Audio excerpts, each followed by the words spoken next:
Well, you know what happens when I get on my soapbox. I I just have to share my ideas and my thoughts with you, and I appreciate you showing up here at the Human Resource because the topic today is consequences, and I'm very passionate about this right now. I, I I'm looking at the world around us. I'm looking at some of the struggles that you're having in your businesses, and I'm beginning to wonder if we've all completely lost track of how powerful consequences are. And I'm again, maybe it's just because I've been doing this for so long, but I'm serious. Some of you are having issues that are so preventable, and yet you're struggling with them because there's no consequences. Either your supervisors, your managers, your team leads, either they refuse to enforce the consequences, or they don't even want to acknowledge that there's a consequence. So let me just pause this. Let me just throw this question out.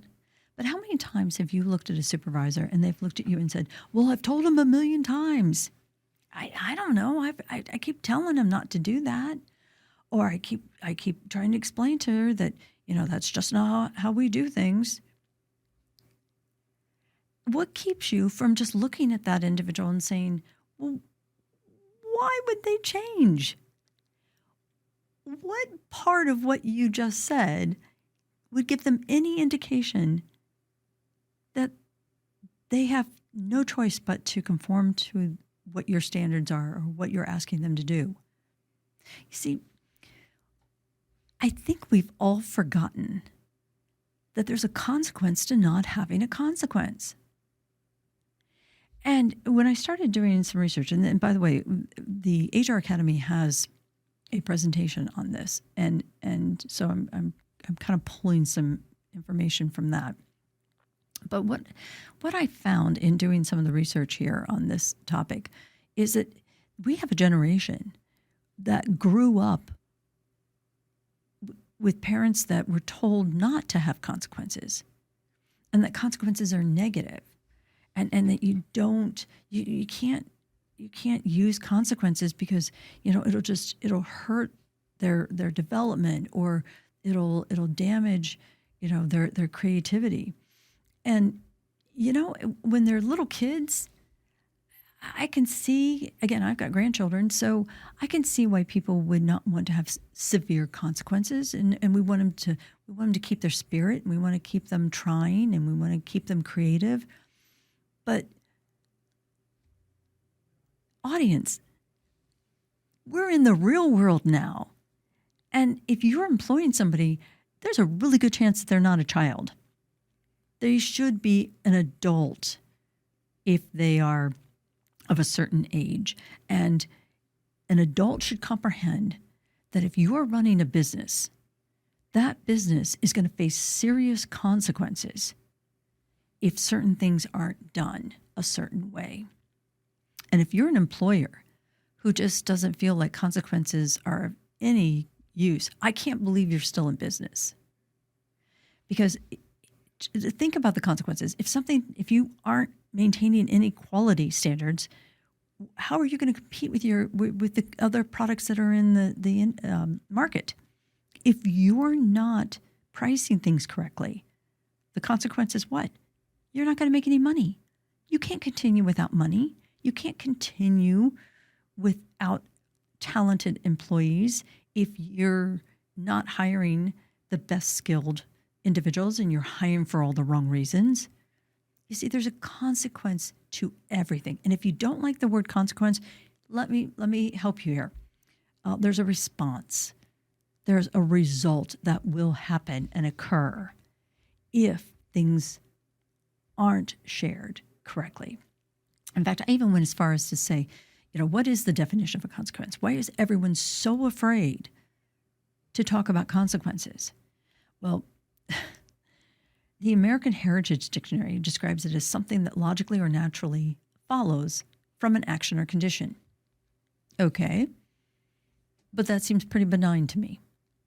I think that's fine, but I gravitated more to Psychology Today that called a consequence a result of either negative or positive of a person's actions. It's the result of either negative or positive result of a person's actions. Negative and positive. That means that consequences can be good and they can be bad. If someone goes to school, graduates from college, those are great consequences. If you don't go to college, you don't go to school, and you don't graduate, what's the consequence? It's going to be different. It might be okay. But if you don't try something, you're not going to know whether it's a good or bad consequence. I guess my point is, when you're running a business, communicating to your employees what it is that you're trying to accomplish and explaining to them, look, if you go to the right, this is what's going to happen. If you go to the left, this is what you can expect to happen. In my mind, and in what I've been able to observe, employees tend to respond to that. We have said 1,000,000 times, employees should never be caught off guard. There should never be any surprises. And if they're doing something different than what you've asked them to do, when you go back to them and say, excuse me, but I'm sorry, that's not how I told you to do it, or, wow, we're 3 weeks behind on our milestone because, you're not working at the pace we need you, or you're not working at the quality we need you. They shouldn't be surprised that you're disappointed. They shouldn't be just surprised if you take them off the job. But if you haven't told them that that's what the results might be if they don't do what you've asked them to do, why would they change? So my question overall is, why are you not using consequences? Our society today is lacking consequences. We've got all sorts of activities going on all over the country. And individuals are doing things that we just would never have seen done 10 years ago. And the consequences don't seem to be applied or harsh enough to stop them. But you're running a company. You're running a business. And if you're not exercising decisions, and if you're not using consequences to meet the needs of your customers, to meet the needs of your business, then the question is, who's running your company? Are your employees running the company? I did have some individuals who kind of challenged me here a little bit. And I said, well, you know what? Here's the deal.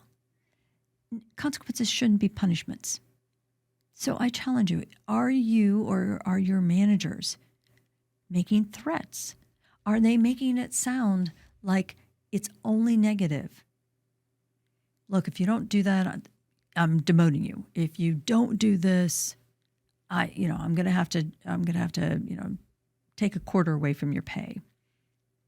Are they threatening and only giving the negative, or are they coming to them and saying, "Hey, if you do a really good job on this, this is great. I can put you up for a promotion," or, "Hey, if you do this, we can give you another quarter because you just gained this certification, or you just gained that licensure that the company will benefit from." If you're not celebrating the good stuff, the employees are going to think the consequences are nothing but threats and punishment. And they will, in some cases, pull back and fight you on them. Let me ask you this too. How easy is it to recover from a bad situation on a bad consequence? If your company isn't meeting the milestones, if you're not meeting your goals because your employees are running the show, they're doing what they want to do because no one's given them a reason not to, are your customers going to stay? Is your brand protected? What do your competitors say about you? Are you going to be an employer of choice if you allow that bully to stay? or if you get a reputation for workplace harassment. I mean, if you're running the company, if you're a leader in the company, you've got to be asking these hard decisions. And the other thing that I see all the time, and my gosh, I had this conversation this afternoon. Consequences are not meant for just your hourly employees, your lower level employees. Consequences should be taken for the entire company. There should be a consequence for the owner who didn't make a good decision. Maybe he doesn't get the bonus. And I know that, that's a little harsh, but if you're an owner, you need to be holding yourself accountable. If your directors are allowing the same behavior, I had a individual that got severanced the other day, and I'm thinking, well, why did we have to severance them? If the performance was bad, and we've been talking about this for 6 months, why in the world did the director drag his feet to the point where we still didn't have enough documentation, we still had nothing but lip service, and now we have to severance this person just to make a smooth exit? Why are we not holding that director accountable? Why are we not giving him a consequence? Hey, I can't run a business like this. I can't just keep paying out severances. This may not be the position for you. I sometimes think that people associate confrontation with emotion, and they don't feel that hard conversations can be done without lots of emotion. And consequences tend to come with what people choose as hard conversations. And that's not necessarily the truth. If you focused on the positive and talk about the rewards, talk about the positive outcome, these conversations should go really smoothly.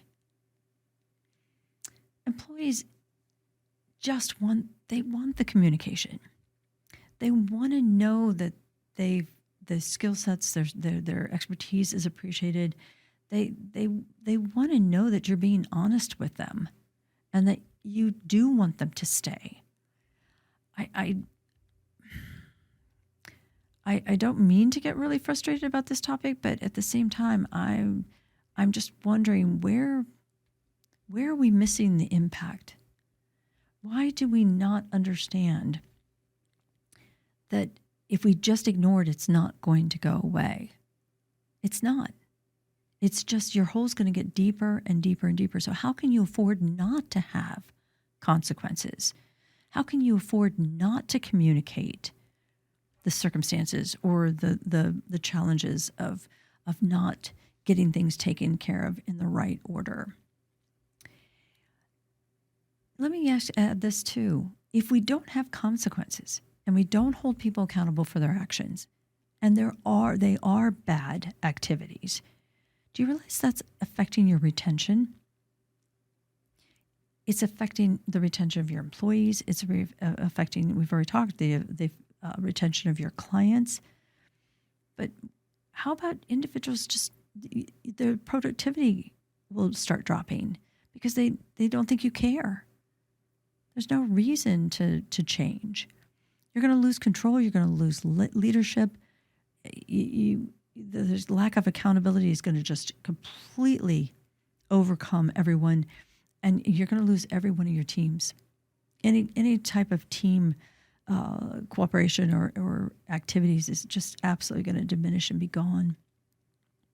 So let's talk about examples of consequences. A positive consequence would be a promotion or a transfer. A negative or corrective would be a demotion or a denial of transfer. Consequence positive would be an approval of a rate increase, where the reverse would be not approving a rate increase. If you do this, I'll give you an increase. If you do this over here, I'm not going to give you the increase. How about if you do it this way, I'll give you additional responsibilities and you'll learn new skills.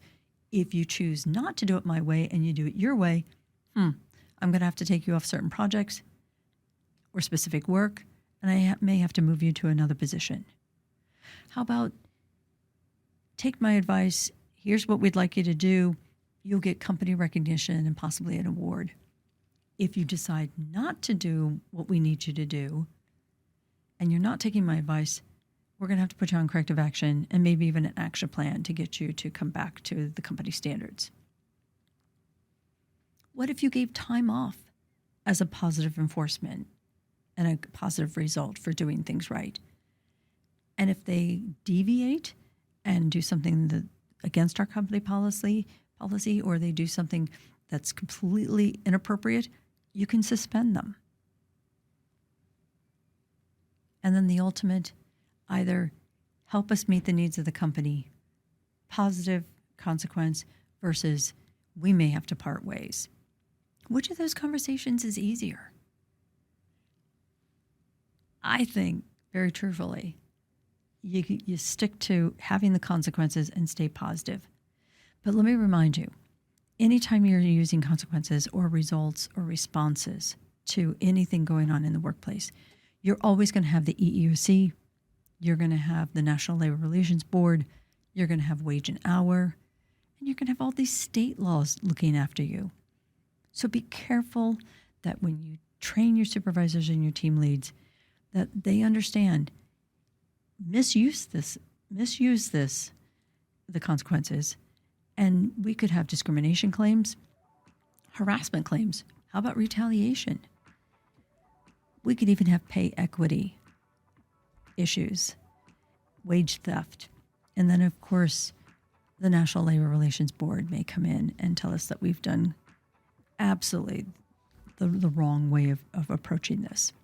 Look, you have to know what you can control and what you can't control. Number one, we can control ourselves. And the only way we're going to control our employees is giving them the opportunity to choose right from wrong, left or right, positive or negative. But they're never going to do anything unless they understand what their options are and what the consequences are. So think about it.